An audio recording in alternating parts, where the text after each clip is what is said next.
Hey guys, so we have to chapter 5 of the 26 story treehouse, but last chapter is a very nervous, so here we go. Chapter 5, Terry's story. Back in the kitchen, our automatic marshmallow machine senses how hungry we are and beginning firing marshmallow into our mouth.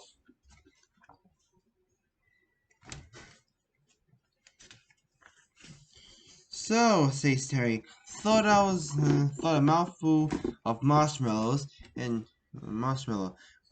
What story were you telling the reader?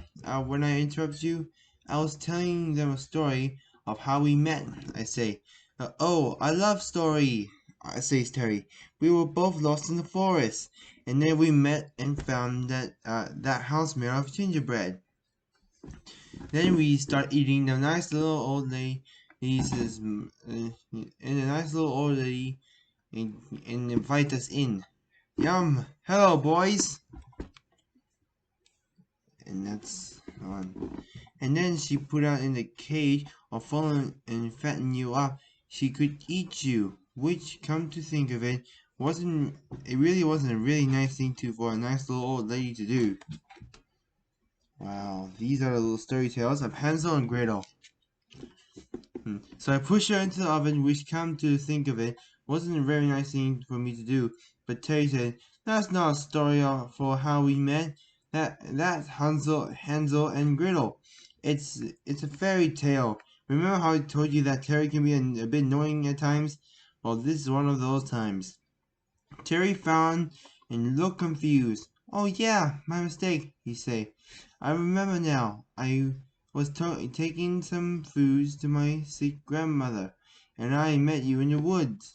You had the big eyes, big teeth. Grrr!" So that's a little Red Riding Hood tales. And let's see. When you covered in fur in those days, later you dressed up as my great grandmother's clothes, and never understood why you did that. I didn't do that," I said. "And that's not how we met, either. That's a little Red Riding Hood." Terry struck his head. It is? Of course. Sorry, Andy. How could I be so dumb? Hang on. I got it. There was a castle. We met at the ball and dance.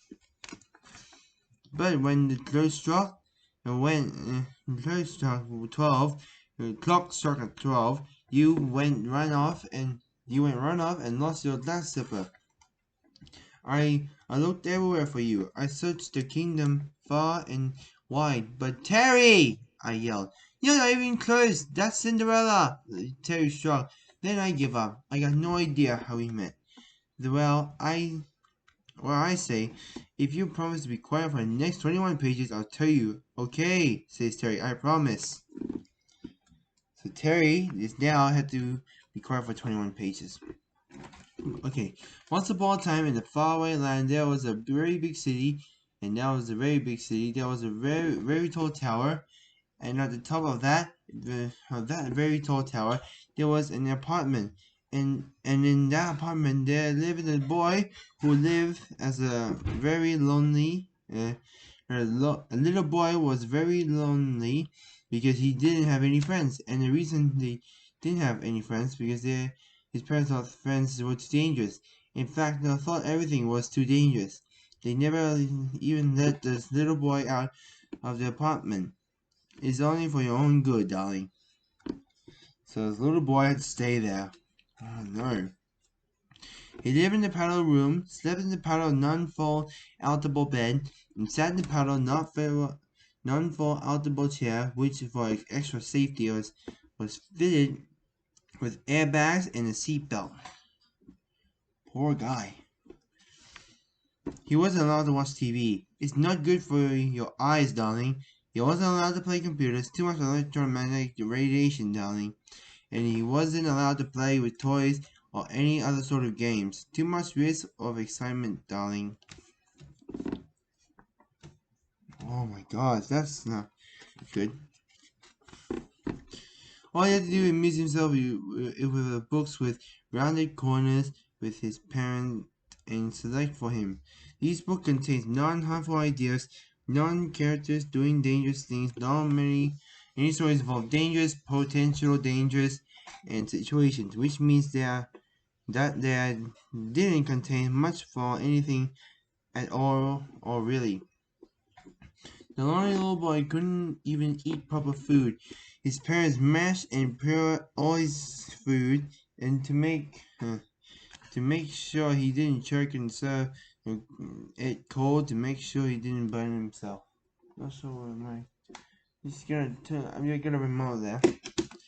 That is only one day when the parents decided that even cold mashed up food puts too much of the risk, so they have little boy on an IV drip instead. Oh, this is IBT is very important. And sorry, I'm just sorry to keep waiting. I'm just gonna see 9. Oh, IBT will do. He only burned himself. That is until one day when his parents decide that even cold mashed food put too much for the risk, so they put him a boy on an IV drip instead. Wow, look at that. And look at we already showed this one. Yeah.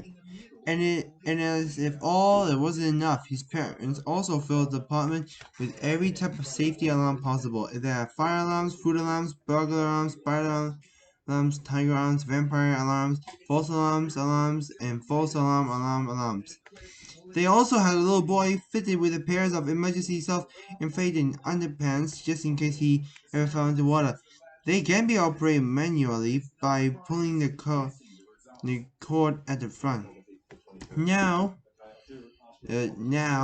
you might think emergency self-inflating underpants are a really crazy idea, considering the little boy never even left the apartment. But you would be wrong, because as it turned out, they saved the little boy's life. One night, while everybody was asleep, a power board overloaded with too many safety devices overheated and caught on fire. The little boy was woken by a fire alarm. He got out of the bed and ran out the door, but his way, but his way was blocked by smoke and flames. He ran into the window, but of course it was locked. Oh dear, they are on fire alarms. I'm not sure if I show you this one. I'm not sure how many pages we are. We have to 700. We good to go. So the little boy picked up his safety chair, threw it at the window, smashed a big hole in it, and then he climbed through the broken window and stood the leg up outside of the building. This was a far more dangerous situation the little boy had ever been. Well, actually, it was the only dangerous situation he ever been in. He looked down at the ground below, a long way below. He looked back into his bedroom, which was now completely on fire. He knew jumping on the rooftop was very tall apartment tower was an extremely dangerous thing to do, but he knew that staying in the burning apartment was extremely dangerous too. Possibly even more extremely dangerous than jumping from the top of the very tall apartment tower. Wow. He broke the window and then the boys know it's dangerous. So he jumped. Out of the building. The partner would hit the tree, I think. Down, down, down. The little boy fell, but he didn't hit the ground. But he hit the tree and bounced off that tree. So he bounced on the tree there. So into another tree, and he bounced off that tree and hit another tree, and then hit a few more trees before falling with a big splash in a nearby river. Splashed. So he hit few trees, but he's then on the river. The little boy couldn't swim. As soon as he hit the water, an emergency and self-inflating underpants activated, and away the little boy floated and down the river, and eventually far out to sea. Was he all right? Says Terry. Well, as a matter of fact, he was, I say, because I rescued you in the pedal boat. Me? Says Terry. Yes, because you're the boy in the story. Oh, it was? Oh, yes, now I remember. It was me, of course. It was me all along. But what was you doing in the Pedro Bowl? Well, it's actually the whole other story. I say, it's a kind of a long story? Kind of. Is it a long story? Kind of. Sorry. Can we get an ice cream first? What a good idea. What a good idea. I say, let's go visit Edward Scooperhead. And this way to the ice cream parlor. And you store. Okay, we up to chapter 6. Hope you guys enjoy this one. So make sure to subscribe if you want to see what happens on chapter. What happens in chapter. Oh, I forgot to show you this one. And that's all. Hope you guys enjoy it. Make sure to subscribe if you want to see what happens in chapter 6.